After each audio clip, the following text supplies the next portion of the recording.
bom pastor. O Salvador caracterizou a si mesmo como o bom pastor e aos discípulos como seu rebanho. Ele disse: Eu sou o bom pastor, conheço as minhas ovelhas e elas me conhecem a mim. João 10:14. Jesus deveria deixar os discípulos em breve e disse isso para confortá-los. Quando não mais estivesse entre eles, deveriam lembrar-se de suas palavras. Sempre que vissem um pastor cuidando de seu rebanho, haveriam de lembrar-se do seu amor e cuidado por eles. Naquele país, o pastor cuidava de seu rebanho dia e noite. Durante o dia, guiava-o às verdes e agradáveis pastagens às margens do rio, através de colinas rochosas e florestas. À noite, vigiava-o, guardando-o do ataque de animais selvagens e de ladrões que sempre rondavam por perto. Com ternura cuidava das ovelhas fracas e doentes. Tomava os cordeirinhos em seus braços e levava-os no colo. Não importava o tamanho do rebanho, o pastor conhecia cada uma de suas ovelhas e as chamava pelo nome. Do mesmo modo, Cristo, o pastor celestial, cuida de seu rebanho espalhado pelo mundo. Ele nos conhece pelo nome, sabe onde moramos e quem mora conosco. Cuida de cada um como se não houvesse mais ninguém no mundo todo. O pastor ia adiante de suas ovelhas e enfrentava por elas todos os perigos. Deparava-se com animais selvagens e ladrões. Muitas vezes era morto enquanto guardava o rebanho. Assim, o Salvador guarda seu rebanho de discípulos e o vigia contra agressores. Ele viveu na terra como nós, foi criança, jovem e adulto. Venceu a Satanás em todas as suas tentações. De igual modo, podemos vencer como ele venceu. Morreu para nos salvar.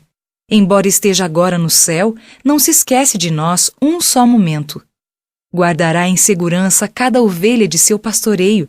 Nenhuma delas poderá ser arrebatada pelo grande inimigo. Um pastor pode ter 100 ovelhas, mas se uma faltar, ele não permanecerá no aprisco com as outras, mas irá em busca da que se perdeu. Enfrentando os perigos da noite escura, debaixo de temporais, percorrendo vales e montanhas, ele irá e não terá descanso até que a perdida seja encontrada. E tendo-a achado, toma-a nos braços e a leva de volta ao redil. Não se queixa da longa e difícil busca, mas diz com alegria: Alegrai-vos comigo, porque já achei a minha ovelha perdida. Lucas 15:6.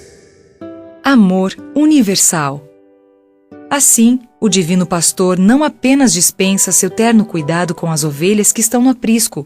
Ele diz: O Filho do Homem veio salvar o que estava perdido. Mateus 18:11. Digo-vos que assim haverá maior júbilo no céu por um pecador que se arrepende do que por 99 justos que não necessitam de arrependimento. Lucas 15:7. Pecamos e nos desgarramos do redil. Ele veio para nos ajudar a viver uma vida longe do pecado. Isso é ser reconduzido ao redil. Quando voltamos com o pastor e abandonamos a antiga vida de pecado, Cristo diz aos anjos do céu: Alegrai-vos comigo, porque já achei a minha ovelha perdida. Lucas 15:6. E o coro de anjos entoa cânticos jubilosos de louvor que enchem o céu da mais rica melodia. Cristo não nos apresenta o quadro de um pastor regressando triste por não ter encontrado a ovelha. Nisto está a garantia de que Deus jamais negligenciará nenhuma das ovelhas desgarradas do rebanho. Nenhuma é deixada ao desamparo. Todo aquele que se deixa resgatar por Cristo experimentará a libertação do pecado. Que cada alma desgarrada recupere a coragem. O bom pastor está procurando você.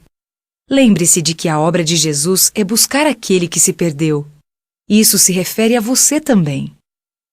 Duvidar da possibilidade da salvação é duvidar do poder redentor daquele que o comprou por preço infinito. Deixe que a fé substitua a descrença. Contemple as mãos que foram traspassadas e alegre-se no poder da salvação.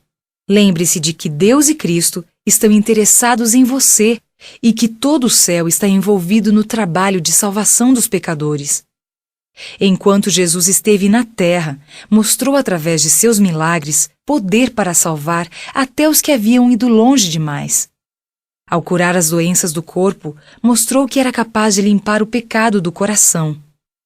Ele fez o coxo andar, o surdo ouvir e o cego ver. Purificou os miseráveis leprosos, curou o paralítico e os enfermos com todo tipo de doença. Por sua palavra, até os demônios eram expulsos daqueles a quem subjugavam. Os que presenciavam seus poderosos milagres se maravilhavam, dizendo: Que palavra é esta? Pois com autoridade e poder ordena os espíritos imundos e eles saem. Lucas 4:36. Ao comando de Jesus, Pedro foi capaz de andar sobre as águas, mas ele deveria manter os olhos no Salvador. Quando desviou o olhar, começou a duvidar e a submergir. Então gritou: Salva-me, Senhor! E Jesus estendeu-lhe sua forte mão para sustê-lo. Assim, ainda hoje, quando alguém clama por auxílio, essa poderosa mão se estende para salvar. O Salvador ressuscitou mortos. Um destes foi o filho da viúva de Naim.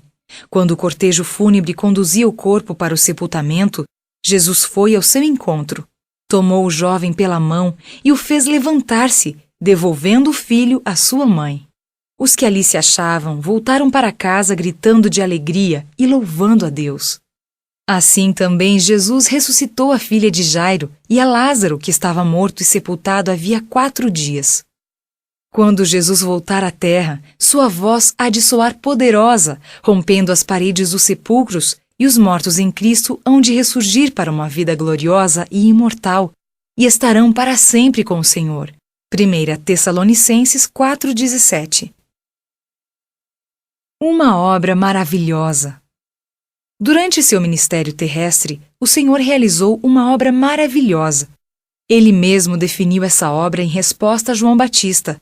João estava na prisão e sentia-se atribulado e desanimado pela dúvida de que Jesus era de fato o Messias.